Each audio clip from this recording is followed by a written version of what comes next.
Hi friends. So இன்றைக்கி என்ன அதிகாரம் பார்க்க போகிறோம் அப்படின்னா, இன்றைக்கி பார்க்க போகிற அதிகாரம் கல்வி. ஸோ இந்த அதிகாரம் ஆக்சுவலி ரொம்ப இம்பார்ட்டண்ட். ஸோ நம்ம ஸ்கூல் புக்கில் 4 குறளுமே இதில் இம்பார்ட்டண்ட் தான். அதில் ஸ்டார் போட்ட குறள் ஒன்றே ஒன்று தான். பட் ஆனால் நான் இந்த 4மே உங்களுக்கு எக்ஸ்பிளைன் பண்ணிடலாம் அப்படின்னு இருக்கேன். ஸோ குறளுக்குள்ளே போகலாம்.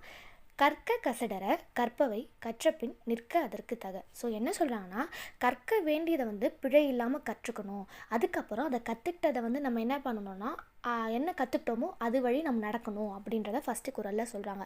செகண்ட் குறள்ன்றது எண்ணென்ப ஏன எழுத்தென்ப இவ்விரண்டும் கண்ணென்ப வாழும் உயிருக்கு. அதாவது எண்ணும் எழுத்தும் தான் ஒரு மனுஷனுக்கு வாழ வேண்டியவங்களுக்கு முக்கியமான இரு கண்கள் போன்றது அப்படின்னு திருவள்ளுவர் சொல்லியிருக்காரு. அப்போது வாழும் மக்களுக்கு இரு கண்களாக எதை கருதுறாங்கன்னா எண்ணும் எழுத்தும். இது ரொம்ப இம்பார்ட்டண்ட்டு. ஸோ அதனால் அப்படி படித்து வச்சுக்கோங்க. 3வது, தொட்டனைத்து ஊறும் மணற்கேணி மாந்தருக்கு கற்றனைத்து ஊறும் அறிவு. அதாவது தோன்ற அந்த